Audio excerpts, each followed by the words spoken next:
අලුත්ම වැඩේට තමයි අපි අද ඇවිල්ලා ඉන්නේ. අද තමයි සමාරම්භයේ සටහන් කරන දවස. කිස්සෙන් දැන්දලා රූගත කිරීම ගන්න සූදානම් වෙන මගේ අලුත්ම ටෙලි නිර්මාණය. ජපන් ගෙදර චතුරංග මහත්මයාගේ නිෂ්පාදනයක් හැටියට තමයි ආරම්භ කරන්න හදන්නේ. ඉතින් මේක මේ අපිට මෙතුවක් ටෙලි නාට්‍ය ඉතිහාසයේ මම කරපු ටෙලි නාට්‍යයට වඩා වෙනස් නිර්මාණයක්. කියන්නේ ගොඩක් අතීතයේ කතානේ මම ගොඩක් කරලා තිබ්බේ. අතීතයේ ගැමි කතා. මේක අතීත නෙමෙයි, මේක වර්තමානයේ වෙන කතන්දරයක්. වර්තමානයේ නමුත් මේ වර්තමානයේ ජීවත් වෙන මේ මහ පොළොවේ පාය ගහගත්ත විවිධ අසරණකම්, විවිධ දුෂ්කරතා මැද ජීවිත ගෙවන පිරිසක්. එතකොට අපිට කෙනෙක් අඳින විදිහට අන්තික සමාජයක ගනුදෙනු කරන හැටියට, අඳින පළඳින හැටියට, කනබොන හැටියට, විලාසිතා කරන හැටියට අපිට මිනිස්සුන්ට මෙයා මෙහෙමයි, මෙයා වත් පොහොසත්කම්, මෙයා සතුටින් ඉන්නවා කියලා අපිට නිගමනය කරන්න බෑ. ඒ මොකද මිනිස්සුන්ගේ ඇතුළත කොහොම ඇන්දත්, කොහොම ගමන් බිමන් ගියත්, කොහොම hina වුණත්, මොන සමාජ ක්‍රමයක් ආශ්‍රය කරත්, මොන බාඩු බාහිරාදී පාවිච්චි කරත්, එකිනෙකාගේ හදවත් ඇතුළේ තියෙන කතන්දරේ එකිනෙකාට වෙනස්. හැම මිනිහෙක් තුළම වේදනාත්මක පසුබිමක්, වේදනාත්මක සිතුවිලි සංග්‍රහයක් හැම මිනිහෙක් තුළම තියෙනවා. ඒ වේදනාත්මක කම්පනය විවිධ චරිතවල මතු කරන නාට්‍යයක් තමයි අපි මේ නිදිකුම්බා මලක කතාව. එහෙම නැත්නම් ටච් මී නොට් කියන නමින් නම් කරගෙන මේ ආරම්භ කරන්න සූදානම් වෙන්නේ. ඉතින් ඒකට ප්‍රධාන භූමිකාව වශයෙන් තමයි අපේ තරින්දි ප්‍රනාන්දු ඉදිරිපත් වෙන්නේ. ඒ වගේම මහේන්ද්‍ර වීරරත්න, කෞශල්‍යා ප්‍රනාන්දු, දුමි වන්නිආරච්චි, උමා ආශේනි, මෙතන අමතක කරන්න උමා, ඒ සෙට් එකම ඉන්නවා අපේ ටීම් එක. ඉතින් අර කාලයක් තිස්සේ වැඩ කරලා ලබපු අත්දැකීම් එක්ක මම තෝරා බේරාගත්ත ඒ පිරිසත් එක්ක අලුත්ම නිර්මාණය, පරණ සෙට් එකත් එක්ක අලුත් නිර්මාණයක් අලුත් පාර යන්න තමයි මේ සූදානම් වෙන්නේ. ඉතින් ඒක තමයි විශේෂයෙන් කියන්න තියෙන්නේ. ඉතින් මම බලාපොරොත්තු වෙනවා මේක ටිකක් හේතුවක් සිංහල ටෙලි නාට්‍ය කතා මාලා නිර්මාණය වුණා අඩුයි වගේ. ඒක නිසා අපි මේක සිංහල සහ ඉංග්‍රීසි මාධ්‍ය දෙකම පදනම් කරගෙන ටෙලි කතා මාලාවක් හැටියට තමයි ටච් මී නොට්, එහෙම නැත්නම් නිදිකුම්බා මලක කතාව අපි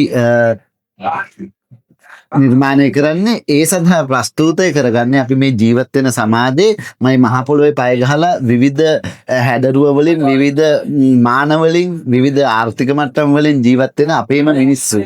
අපේ මිනිස්සුන්ගේ අභ්‍යන්තර කතන්දරය තමයි අපි මේ හරහා විවිධ ස්ථාන ඔස්සේ ගෙනියන්න බලාපොරොත්තු වෙන්නේ. මම හිතනවා සමාජ සියලු දෙනාම අපට නියෝජනය කරගන්න පුළුවන් වෙයි මේ කතාව ඇතුලේ. ඒ නියෝජනයත් එක්ක අපි සමාජ විග්‍රහයක් වගේ මේ කතාව යනවා. එතනදී ඔබ නොකී ඔබේ කතාව, ඇය නොකී ඇගේ කතාව, ඔහු නොකී ඔහුගේ කතාව, ඒ සියලු කතාවල තියෙන අනුවේදනීය තත්ත්වයන්, ඒ අභියෝගයන්, ඒ කම්පනයන් මේ කතාව තුළ කතා වෙයි. මේ සමාජය තුළ මිනිස්සු සිදු කරන සමහර දේවල් උපහාසාත්මකවත්, සමහර දේවල් වේදනාත්මකවත්, සමහර දේවල් බැරෑරුම්වත්, සමහර දේවල් ත්‍රාසජනකවත් මේ කතාව තුළ ඉදිරිපත් වෙයි. ඒක නිසා මම ප්‍රේක්ෂක ඔබට ඉරගිනිමත් දහනේ සිට දොරකඩ දෙවල දක්වා, ඒ සිට මේ දක්වා මගේ නිර්මාණ රස විඳින මගේ ආදරණීය ප්‍රේක්ෂක ඔබෙන්, ප්‍රේක්ෂක පාඨක ඔබෙන් මම ඉල්ලා සිටිනවා මගේ මේ අලුත් වෙනස, අලුත් නිර්මාණයක ඔබ අර දයාබරත්වයෙන්ම බැඳෙන්න කියලා. ඔබේ ප්‍රේක්ෂක මනසට, ඔබේ රසවින්දනයට, ඔබේ රසවින්දනය සහ ඔබේ ප්‍රඥාවට යම්කිසි වටිනාකමක්, වගකීමක් දෙන්න මම මගේ නිර්මාණත් එක්ක බැඳිලා ඉන්නවා. මම ඔබට දක්වන ආදරය මම පෙන්වන්නේ මගේ නිර්මාණ රස විඳින ඔබට මම දෙන වින්දනාත්මක, රසස්වාදනාත්මක, අවබෝධාත්මක පණිවිඩය මත. ඒක නිසා මම ඔබ වෙනුවෙන් හැමදාම ඉන්නවා. ඔබ මාත් එක්ක හිටියා. ඔබේ ශක්තිය, ප්‍රේක්ෂක ඔබේ ශක්තිය තමයි මගේ ශක්තිය වෙන්නේ. අදට මම විශ්වාස කරන්නේ ඔබව. ඔබටයි මම නිර්මාණය කරන්නේ. ඒක නිසා ඔබව තවත් ආනන්දයෙන් ප්‍රඥාව කරා ගෙනියන අලුත්ම නිර්මාණයක් එක්ක අපි හම්බ වෙමු. ඉතින් මම මේ ඉන්නේ ලස්සන දවසක, විශේෂ අවස්ථාවක, විශේෂ ස්ථානයක. ඉතින් මට හිතුණා මගේ ආදරණීය ප්‍රේක්ෂකයන්ට පොඩ්ඩක් මේ ගැන දැනුවත් කරන්න ඕනේ කියලා, සතුටු සිතින්, ආදරණීය සිතකින්. ඉතින් මාව ඔයගොල්ලන්ට ආයිමත් ලස්සන නිර්මාණයකින් දකින්න පුළුවන්. වැඩි විස්තර කියන්නේ නැහැ. මම දැන් මේ ඉන්නේ ජපන් ගෙදර ආයතනය ඇතුලේ. ඉතින් ජපන් ගෙදර ආයතනය තමයි මේකේ නිෂ්පාදන කටයුතු සිදු කරන්නේ. ඒ වගේම විශේෂම දේ මගේ ආදරණීය සහෝදර අධ්‍යක්ෂකතුමා ලලිත් රෝහිත එදිරිසිංහ මහත්මයාගේ ඊළඟ අලුත් නිර්මාණය. ඒ කියන්නේ ලංකාවේ මේ වෙනකොට ගොඩාක් ජනප්‍රිය දක්ෂ නිර්මාණශීලී අධ්‍යක්ෂකවරයෙක්. ඉතින් ප්‍රේක්ෂකයොත් බලන් ඉන්නේ එතුමාගේ ඊළඟ නිර්මාණය එන්නේ කවද්ද කියලා. ඉතින් දැනට දොරකොඩ දෙවල තියෙන නිර්මාණය මිනිස්සු අතර අතිශය ජනප්‍රිය වෙලා තියෙනවා. ඉතින් ලලිත් රෝහිත එදිරිසිංහ මහත්මයාගේ අලුත්ම නිර්මාණය තමයි මේ පටන් ගන්න යන්නේ. අද අපි ඉන්නේ ඒකේ මුහුරක් උත්සවයේ වෙලාවේ. ඉතින් මේකට සහභාගී වෙනවා මාත් සමගම මගේ ආදරණීය ජ්‍යෙෂ්ඨ රංගන ශිල්පිනියක් වන කෞශල්‍යා ප්‍රනාන්දු මහත්මිය, ඒ වගේම මහේන්ද්‍ර වීරරත්න මහත්මයා, දර්ශන් තවරාජ, අපේ අංජලි අක්කා, දුමී වන්‍යාරච්චි ඇතුළු තව රංගන ශිල්පිනියන් ඔයගොල්ලෝ ගොඩාක් ආදරය කරන, ඇලුම් කරන මේකට සම්බන්ධ වෙලා ඉන්නවා. වෙනස්ම කතාවක්, ලස්සන කතාවක්. මම හිතනවා ඉරගිනිමත් දහනෙන් පස්සේ ලලිත් අයියාගේ අධ්‍යක්ෂණයක් ඒකත්. ඉතින් ඉරගිනිමත් දහනේ සමන්තාගෙන් පස්සේ ඕගොල්ලොන්ට හාත්පසින්ම කියන්නේ සමන්තා අහසනම් මේ චරිතය පොළව කියලා කියන්න පුළුවන් උදාහරණයක් විදිහට ඒ තරමට වෙනස් වූ චරිතයක්. ඉතින් හරි ආසාවෙන් මම බාරගත්තා ඔගොල්ලෝ වෙනුවෙන්ම. ඉතින් මගේ ප්‍රේක්ෂකයන්ගේ ඉල්ලීම පරිදිම මම අර ගොඩාක් මේක ටෙලිඩ්‍රාමා වලින් චුට්ටක් බ්‍රේක් එකක් ගත්තා. ඉතින් මේ ඩ්‍රාමා එක ආදරෙන් බාරගත්ත ඔයගොල්ලෝ වෙනුවෙන්ම. ඉතින් ආදරෙන් බලන් ඉන්න වැඩි විස්තර පසුවට දැනුම් දෙන්න. අද මෝරත් එක තිබ්බ අලුත් වැඩක මේ අලුත් වැඩේට මම ගොඩක් කැමතින් ආපු වැඩක් කියලා තව වැඩක් කියලා. මොකද්ද මේ වගේ වැඩක් කරන්නේ මම පළවෙනි වතාව ෆස්ට් ටයිම් මට හම් වෙන්නේ. මම ගොඩක් කලර්ෆුල් වැඩවල වල මාව කාස්ට් වෙලා තියෙනවා ඇත්තටම. හැබැයි මේ වගේ කලර් එකකට මාව දැන් වෙනකන් කාස්ට් වෙලා නැහැ. මම ගොඩක් ආසාවෙන් හිටියේ. හැබැයි මෙච්චර ඉක්මනට මේ වගේ කලර් එකක වැඩ කරන්න පුළුවන් කියලා මම හිතුවේම නැහැ. ඒකට හේතුව ඇවිල්ලා මේකේ මාව කාස්ට් කරපු ඩිරෙක්ටර් තමයි ලලිත් අයියා. ලලිත් අයියාව දැන් වෙනකොට ගොඩක් කට්ටිය දන්නවා. ටෙලිඩ්‍රාමා කලාව කියන දෙයට ගොඩක් බැඳිලා ඉන්න ඔඩියන්ස්ලා ටෙලිඩ්‍රාමා කියන එක වෙන විදියට බලන ඔඩියන්ස් දැන් වෙනකොට ලංකාවේ ගොඩක් පිරිස ඉන්නවා. ඒකේ විනස්ම කලර් වල යන සෑහෙන ටෙලිඩ්‍රාමාස් කරලා තියෙන ලලිත් අයියා. ඒ කලර් ගැන කියන්නේ මම මේ ටෙලිඩ්‍රාමා එක බලද්දී ඔයගොල්ලන්ට තේරෙනවා මෙන්න මේක ගැන තමයි දර්ශන් කිව්වේ කියලා.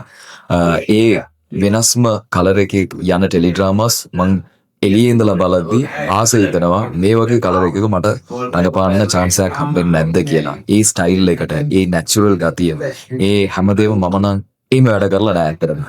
මොකද එහෙම මාව ටීවී එකේ දකින්න මටම ගොඩක් ආසයි. So first time මේ chance එක හම්බෙලා තියෙන්නේ. මේ chance එක මම හොඳට පාවිච්චි කරනවා කියලා මට හිතෙනවා. Thank you so much මේකේ producers ලා and ලලිත් අයියා මාව select කරාට මේ චරිතය කරන්න ඩ්‍රාමා එක ඉස්සරහට බලා ගන්න පුළුවන්. අද මුහුරත් එක දවස ලස්සනට වුණා. ගොඩක් යූස්ෆුල් මුහුරත් දවසක් මේක. මොකද මේ වගේ මුහුරත් එකකටත් මම ඇවිල්ලා නැහැ. මොකද මුහුරත් වලට ගිහිල්ලා තියෙනවා. ඉතින් ගිය ගමන් මේ චාරිත්‍ර ටික කරලා එකෙන් පස්සේ කිරිබත් කෑවා, ගෙදර ගියා. හැබැයි අද මේ මුහුරත් එකේ ප්‍රොඩියුසර් කතා කරපු විදිය, කතා කරපු දේවල්, අපේ ඩිරෙක්ටර් කතා කරපු දේවල්, මේ හැමදේම මට ෆස්ට් ටයිම්. ඒ කියන්නේ මෙච්චර දේවල්, ඩීප් දේවල් අපිට කියලා දීලම තමයි මේ වැඩේ පටන් ගන්නෙ. So ගොඩක් යූස්ෆුල් වැඩක් තමයි කරන්න යන්නේ කියලා මට දැනෙනවා personally. Thank you so much team එකටම, ඔඩියන්ස්ට මම ඔඩියන්ස් ගෙන් ඉල්ලන්නේ නිවාරෙන් මේ වැඩේ බලන්න. අපිට ඔයගොල්ලන්ගේ කමෙන්ට්ස් හැමදාම වගේ දෙන්න. ඔන්න ඉතින් අද ලලිත් රෝහිත එදිරිසිංහ අයියාගේ අලුත්ම ටෙලිනාට්‍ය ආරම්භ කළා. මම ඊට කලින් එයත් එක්ක වැඩ කරලා තියෙනවා. හරිම ආඩම්බරෙන් මම කියනවා. මොකද මේ දවස්වල අතිශය ජනප්‍රිය ප්‍රේක්ෂක ආදරය වැඩගෙන තියෙන දොරකඩ දෙවලේ අධ්‍යක්ෂකවරයා ඔකුයි. ඉතින් මට රංගනය සම්බන්ධව ගොඩාක් දේවල් ඔබ ඉගෙන ගන්න හම්බුණා. ඉතින් ඔගේ අලුත් නිර්මාණයකට මට දායක වෙන්න අවස්ථාව ලැබිලා තියෙනවා. දොරකඩ දෙවල පද්මලතාව නිර්මාණය කරන්නේ ඔහු. ඉතින් මම හිතනවා මේ කතා මාලාවත් වෙනස් විදිහේ ප්‍රේක්ෂක ආදරෙන් වැළඳගන්න විශේෂ වක්ෂ නිර්මාණයක් වේවි කියලා. ඒ වගේම මට තව සතුටක් තියෙනවා මේකේ හරින්දයක්වත් එක්ක තමයි මට රංගපාන තියෙන්නේ. ඒ වගේම දර්ශන අයියා මේ හැමෝමත් එක්ක රංගපාන තියෙනවා. ඒ වගේම කෞශල ෆර්නෑන්ඩෝ මේ වගේ ප්‍රවීණ රංගන ශිල්පිනියන් එක්කත් මට රංගපාන අවස්ථාව ලැබෙනවා. ඒ වගේම හරින්දයක්වත් එක්කත් ලැබෙනවා. ඉතින් ඒක මට ලොකු සතුටක්. දොරකඩ දෙවල පද්මලතාව නිර්මාණය කරපු ලලිත් අයියා මේ කතාවේදී අලුත්ම කැරක්ටර් එකක් දුගීව අලුත් විදිහට නිර්මාණය කරයි කියලා මම හිතනවා. ඉතින් මම ආදරෙන් ආරාධනා කරනවා සියලුම දෙනාට රැඳිලා ඉන්න අලුත් නිර්මාණෙත් එක්ක ඒ වගේම හැමෝටම සුබ පතනවා අපේ නිර්මාණෙත් එක්ක එකතු වෙලා ඉන්න නිෂ්පාදක කණ්ඩායමට, ඒ වගේම බෙක් ෆූ එකට, ඒ වගේම ලලිත් අයියාට, ඒ වගේම අනිත් ආටිස්ට්ලා සියලු දෙනාටම ස්තුතිවන්ත වෙනවා සහ සුබ පතනවා සියලු දෙනාටම මේ වැඩේ සාර්ථක කරගන්න අවශ්‍ය සියලු දේවල් ඉතින් ඔන්න මම අද සම්බන්ධ වෙලා ඉන්නේ අපේ ලලිත් රෝහිත ඉදිරිසිංහ මහත්මයාගේ අලුත්ම නිර්මාණයට. ඉතින් අද හරියම සතුටු දවසක්. මොකද මට නම් ලලිත් අයියා කියන්නේ සෑහෙන පරණ මගේ හිතවත් අයියා කෙනෙක්. මොකද අයියාගේ මගේ හිතවත්කම අවුරුදු 25කට වඩා එහාට ගිහපු හිතවත්කමක්. මමත් රංගන ශිල්පිනියක් වෙන්න කලින් අයියත් පත්තරේ අර ලස්සනට ලියන කාලේ තමයි අපේ යාළුකම පටන් ගන්න. ඉතින් ඇත්තටම ලලිත් අයත් එක්ක මම මේ හතරවෙනි නිර්මාණය වගේ තමයි මේ දායක වෙන්නේ. ඉතින් ඔහු කියන්නේ හරිම සුන්දර මිනිසෙක්. ලලිත් අයත් එක්ක වැඩ කරනකොට ඒ ලැබෙන අත්දැකීම් අපේ රංගන ජීවිතය ඇතුලේ අපිට ගොඩක් දේවල් එකතු කරගන්න ඒක හොඳ අවස්ථාවක් වෙනවා. මොකද අධ්‍යක්ෂණය කියන දේ ඔහු හරි විදිහටම කරන අධ්‍යක්ෂකවරේ. ඉතින් මොකද මට විවිධාකාරව මොකද එක කාලෙකදී එකම රාමයකට කොටු වෙච්ච චරිත කීපයකට මට දායක වෙන්න ලැබුණා. එතනින් මිදිලා මට ලලිත් අයත් එක්ක වැඩ කරනකොට මගෙන් මං හිතන්නේ ගොඩක් දේවල් එළියට ගත්තා රංගනයේ පැත්තෙන්. ඉතින් විවිධාකාර චරිත ලැබුණා. ඉතින් දොරකඩ දෙවල ගැන මතක් කරනකොට මට ඒකේ ප්‍රේමක් කියන චරිතය ඇත්තටම විශේෂ චරිතයක් වුණා. එතනින් පස්සේ මේ අලුත් නිර්මාණයේදී මාව මං හිතන්නේ පාරට වැටෙනවා. දැන් පොල් හොරෙක් කරා. එතනින් මං පාරට වැටෙනවා වගේ කියන්නේ මං චරිතය ගැන දැම්ම කියන්නේ.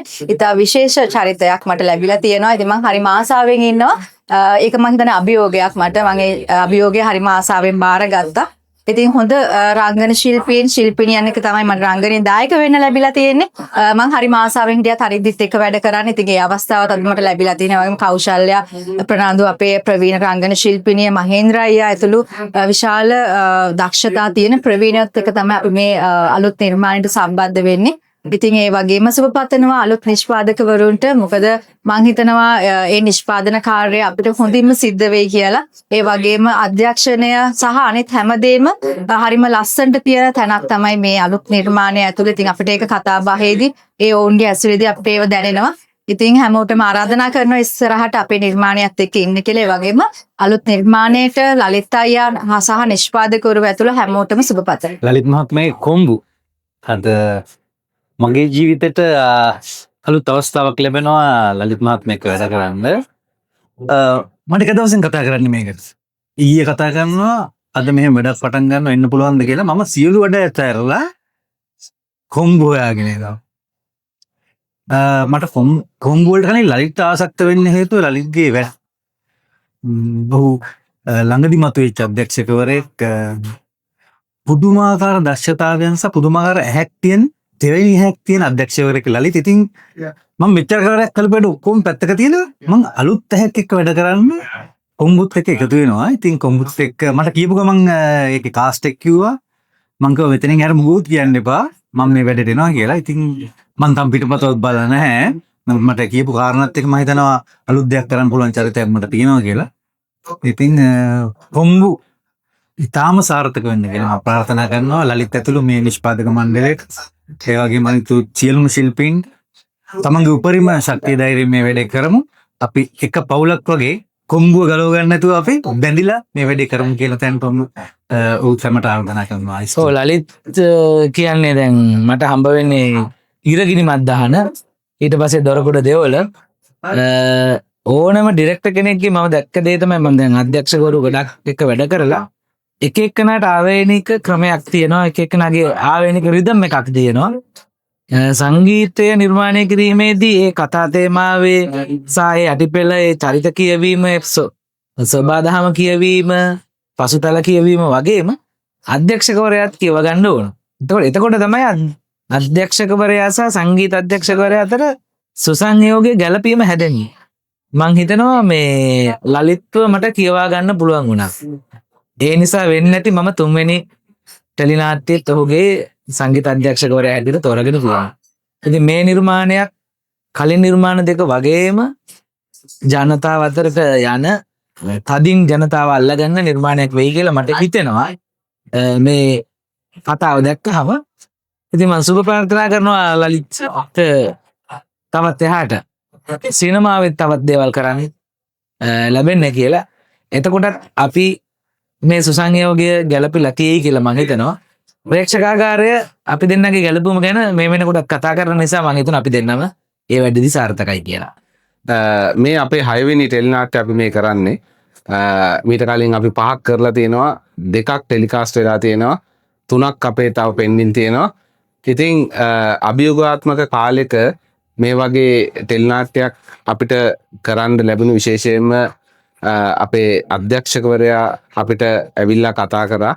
ඉතින් මම ඉන්නේ වෙන ව්‍යාපාරයකින්. ඇත්තටම මම කරන්නේ ජපානයෙන් සැන්ඩ්විච් පැනල් ඒ වගේම ඔය ගෙවල් වලට අවශ්‍ය මැටීරියල් ගෙනල්ලා මෙහි බෙදාහරන ආයතනයක් මම කරන්නේ ජපන් ගෙදර කියලා.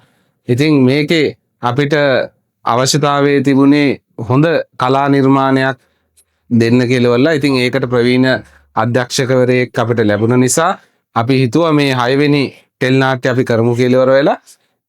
ඒකෙදි තව අපිට කියන්න ඕන විශේෂයෙන්ම මේ කාලේ නව නිෂ්පාදකවරු සොයා ගැනීමට අපහසු කාලෙක අපි මේ වැඩේට ඉදිරිපත් උනේ මෙතනින් මේ වැඩේ නතර කරන්න නෙමෙයි. ඒ වගේම තව කලා ආයතනයක් පටන්ගෙන සහ තව අපේ මාධ්‍ය මෙහෙවරක් අපි හදාගෙන දෙන්න කියලා. ඉතින් ඒ වගේම සමාජයට යම්කිසි පණිවිඩයක් දීමට බලාපොරොත්තු වෙනවා මේ කතාංගය හරහා. විශේෂයෙන්ම රැකියා වෙළඳපොළ කාන්තාවකට කොහොමද ආරෝපණය කරලා ඉවර වෙලා ඒගොල්ලන්ට බැරි දේවල් නැහැ කියන පණිවිඩය දෙන්නත්, විශේෂයෙන්ම මිනිසුන්ගේ අඩුපාඩුවක් වෙන මේ වෙළඳපොළට නව ප්‍රවණතාවයක් හදන්නත් අපි මේකෙන් බලාපොරොත්තු වෙනවා. ඒ වගේම අපිට බලන්න හැකි, අපිත් බලන ටෙලිනාට්‍යයක් ඉදිරිපත් කරන්න තමයි බලාපොරොත්තු වෙන්නේ. තව අපිට ගොඩාක් වෙලාවට මේ සමගම සමගාමීව තව ටෙලිනාට්‍ය 4ක් 5ක් හෝ චිත්‍රපටයක් කරගෙන යන්න අපිට අවස්ථාවක් දැන් ලැබිලා තියෙනවා. ඒකටත් එක්ක සූදානමින් තමයි මේ ටෙලිනාට්‍ය අපි නිෂ්පාදනය කිරීමට ඉදිරිපත් උනේ. ඉතින් අපි ආරාධනා කරනවා ඔබ සියලු දෙනාටම මේ ටෙලිනාට්‍ය බලා රසවින්දනයක් ලබා හොඳ හෝ නරක අපිට කියා නැවත අපේ ධෛර්යමත් කර අපිව ඉදිරියට ගෙනියන විදිහට ඔයගොල්ලන්ට අපිව උද්‍යෝගිමත් කරන ලෙසට මේක තිරපිටපත හම්බෙච්ච වෙලාවේ අපි කියවල බලලා අපිට ගොඩක් සතුටු හිතුණා. හොඳ පිටපතක් සමාජයට වැදගත් පණිවිඩයක් දෙන්න පුළුවන් වැඩක් කියලා අපිට තේරුණා. ඒකත් එක තමයි මේ ලලිත් රෝහිත ඉදිරිසිංහත් එක්ක මේ වැඩේ කරන්න අපි එකඟ වුණේ. මේ කාලේ හැටියට ටෙලිනාට්‍යයකට මුදල් වියදම් කරලා කරනවා කියන්නේ ටිකක් රිස්කි වැඩක්. නමුත් අපි ඒකට අත ගැහුවා. මේ අපේ ඉදිරි වැඩ කටයුතු ගැන කල්පනා කරලා හොඳ ගමනක් යන්න පුළුවන් වෙයි කියලා හිතලා අපි මේ වැඩේට අත ගැහුවා. ඒ වගේම ඒ තිරපත පිටපතට අනුව හොඳ නළුනිලියෝ ටිකක් අපිට මේ වැඩේට හම්බුණා කියලා අපි හිතනවා. මේකත් එක්ක මේ හොඳ නිර්මාණයක් එළියට දාලා මිනිස්සුන්ට බලන්න පුළුවන් රසාස්වාදයක් තියෙන විදිහේ වැඩක් නිර්මාණයක් එළි දැක්වීම තමයි අපේ පරමාර්ථය. ඒ හා සමානව තව ටෙලිඩ්‍රාමා ඒකේ සාර්ථකත්වයත් එක්ක තව ටෙලිඩ්‍රාමා 2-3කට යන්න අදහසක් තියෙනවා. ඔයාලා සේරෝන්ටම අපිත් එක්ක එකතු වෙන්න කියලා ආරාධනා කරනවා.